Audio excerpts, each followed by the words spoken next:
টাকার মায়াটা দেশে থাকলে কেউ বুঝে না, আবার কেউ বুঝে আবার কেউ বুঝে না। যেমন আমিও বুঝতাম না, এখানে আসার পর আমি বুঝছি যে টাকা কি, টাকা জিনিসটা আসলে কি।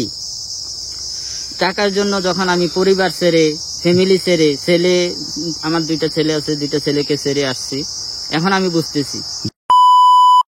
সালামু আলাইকুম। ওয়ালাইকুম আসসালাম। ভালো আছেন? জি আলহামদুলিল্লাহ। ভাইয়ের নামটা বলেন আমাদেরকে। মোহাম্মদ আব্দুল্লাহ।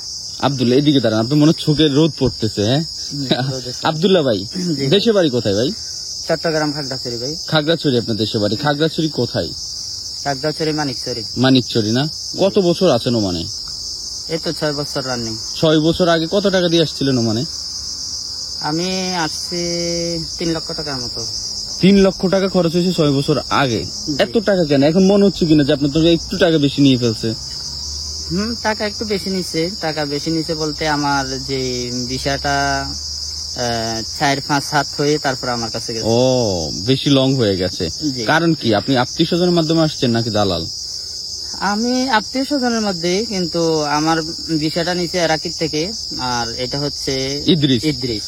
এখান থেকে মনে করেন 4-5 হাত হয়ে তারপরে এরাকি গেছে। আচ্ছা আচ্ছা, কি কাজে আসছিলেন? আমি মাজরায় আসছিলাম। জেনে শুনে মাজার কাজে আসছিলেন নাকি? জি। এই যে পিছনে এত সুন্দর সবুজ শ্যামল বাংলাদেশের মতন, আপনি কি জানতেন যে বিদেশে এরকম সবুজ শ্যামল বাংলাদেশের মতো জায়গা থাকে?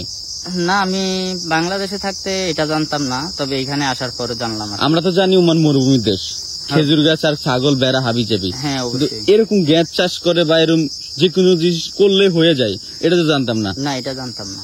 বিদেশ লাইফটা আপনার কাছে কেমন আসলে ব্যক্তিগতভাবে?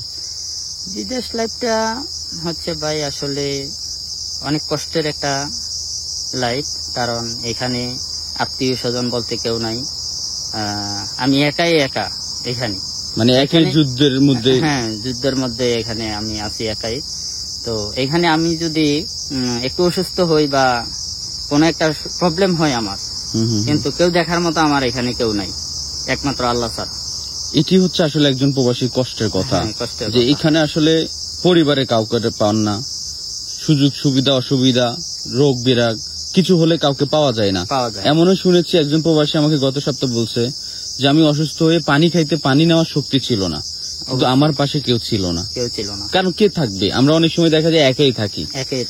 এই একা থাকাটাই বড় সমস্যা, যে একা থাকলে মনে করেন আমি যদি অসুস্থ হই বা আমাকে দেখার মতো কেউ নাই, তাছাড়া মনে করেন যদি একটা রুমে 2-3 এরকম মানুষ থাকে তাহলে একটু হেল্প সুযোগ সুবিধা। আমি উঠতে পারলাম না, আমার বাটটা রান্না করে দেয়, তরকারি একটু গরম করে দেয়, দিল। বাঙালি ভাই এটা করে, কিন্তু একা থাকাটা, বিশেষ করে আপনারা যারা মাঝ রাতে চাকরি করেন বেশিরভাগ একা হয়ে যায়। একজন অপর থাকে, একটাও মানিক। কত টাকা স্যালারি পান? আমি বাংলাদেশ সমান 30,000 টাকা। 30,000 টাকা দিয়ে কি হয় এই যুগে এসে, 2025 সালে এসে? হয় না ভাই, কি করব, এখন বাধ্যতামূলক, এখন যখন আসছি এখন তো মাইনে নিতে হবে, কিছু করার নাই। মানে এসে তো পড়েছি, এখন আমাদের জন্য দেশটাও অচল, বিদেশটাও সফল হওয়ার মতো রাস্তা তৈরি হয়নি এখনো। তো ইনশাল্লাহ আশা রাখছি অবশ্যই হবে। ইনশাল্লাহ আশাতে তো আমরা বাঁচি, আর স্বপ্ন দেখতে হবে। এই যে বিদেশ লাইফটা কত বছর করার নিয়ত আছে, প্ল্যান কি আসলে? আসলে কত বছর করার প্ল্যান এটা আসলে আমার নাই। তো আমার রিজিক যতদিন আছে আমি এতদিনে ওমানে থাকবো ইনশাল্লাহ। চেষ্টা করবেন আসলে, কারণ আপনি হয়তো একটু কষ্ট করলে আপনার ফ্যামিলিটা ভালোভাবে চলে যাচ্ছে। হ্যাঁ, চলে যাচ্ছে, খাই দাই চলে যাচ্ছে, হয়তো বাড়ি গাড়ি হচ্ছে না, ভালোভাবে চলে যাচ্ছে, অভাবটা দেখতেছে না। হাজারো প্রবাসী শুধুমাত্র নিজেকে বলে দিয়ে শুধুমাত্র এই কাজটা করে, এজন্য আমি কষ্টে থাকি, আমার পরিবারটা ভালো থাকুক। অবশ্যই। ছেলে সন্তান আছে? জি আছে। মিস করেন তাদেরকে কেমন আসলে?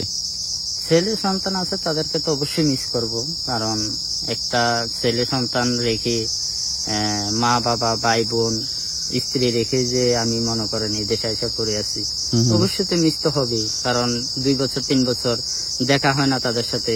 আচ্ছা, শেষ প্রশ্ন, সেটা হচ্ছে এই যে জুন জুলাই চলে আসছে, আর একদিন পরে হয়তো জুন। জি। গরম কেমন আসলে মোমানে? ভাই গরমটার কথা তো বলে কি বলবো, গরম তো অনেক প্রচুর। এখন মনে করেন সকালবেলা, এখন 7টা বাজতেছে, এখনকার রোদরা দেখতে গায়ে লাগতেছে, মানে সহ্য করতে পারতেছি না। আমি দাঁড়ায় আছি কিন্তু আমার পিঠ জ্বলে যাচ্ছে পুরো, মনে হচ্ছে। হ্যাঁ, এমনই। এই যে জুন জুলাইয়ের কষ্ট, আসলে বাংলাদেশে হলে কি এই কষ্টটা করতেন কিনা? না, বাংলাদেশে তো এই কষ্টটা কেউ করবে না, আমি না শুধু, কেউ করবে না এমন কষ্ট যে আমি মনে করেন এখানে যে কাজটা করতেছি বাংলাদেশে এই কাজটা জীবনও করতাম না। কেন না? আমরা আসলে বিদেশ আসে মাজরা কাজ করি, বাংলাদেশে এক গ্লাস পানি নিয়ে খাই না। এটা কেন আমাদের মধ্যে এই পরিবর্তনটা বিদেশ আসলে কেন আসে, দেশে থাকলে কেন আমরা করতে পারি না? দেশে আসলে মনে করেন এটা দেশে থাকলে বোঝা যায় না যে টাকা কি জিনিস, টাকার মায়াটা দেশে থাকলে কেউ বুঝে না, আবার কেউ বুঝে আবার কেউ বুঝে না। যেমন আমিও বুঝতাম না, এখানে আসার পর আমি বুঝছি যে টাকা কি, টাকা জিনিসটা আসলে কি। টাকার জন্য যখন আমি পরিবার ছেড়ে, ফ্যামিলি ছেড়ে, ছেলে আমার 2টা ছেলে আছে, 2টা ছেলেকে ছেড়ে আসছি, এখন আমি বুঝতেছি যে টাকা কি, লাইফে টাকাটা কামাইতে কতটা কষ্ট। এই যে এত কষ্ট করে টাকা ইনকাম করেন, রোদ বৃষ্টি সবকিছু সহ্য করে, এই আপনার টাকাগুলো যখন শুনবেন যে অপচয় হয়ে যাচ্ছে, কোনো কাজে লাগতেছে না, তখন আসলে একজন প্রবাসী হিসেবে কেমন আক্ষেপ হবে?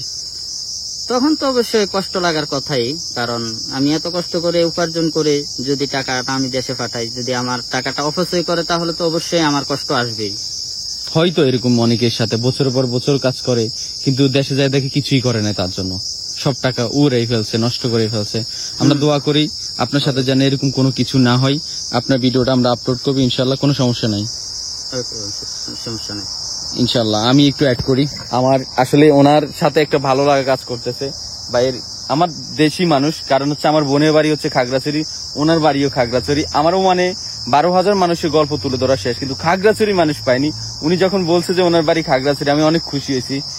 খাগড়াছড়ি পাহাড়ের অঞ্চলে থাকাটা আসলে কেমন উপভোগ করেন? আলহামদুলিল্লাহ ভালোই। ওখানে আসলে সুযোগ সুবিধা ভালো বলতে আপনারা ভালো ফল যুক্ত খাবার খেতে পারেন, সব ধরনের ফল ওখানে পাওয়া যায়, সব ধরনের ফল পাওয়া যায়। এই যে আম কাঁঠালের সিজন এখন চলতেছে, মিস করেন কিনা এগুলো? অবশ্যই মিস তো অবশ্যই করবো, কারণ এটা মনে করেন বাংলাদেশে থাকতে সবসময় খাইতাম, এখন এখানে এসে খেতে পারি। ওখানে তো অনেক সস্তা এগুলা। ওখানে সস্তা আছে। যাক, অনেক ভালো থাকবেন।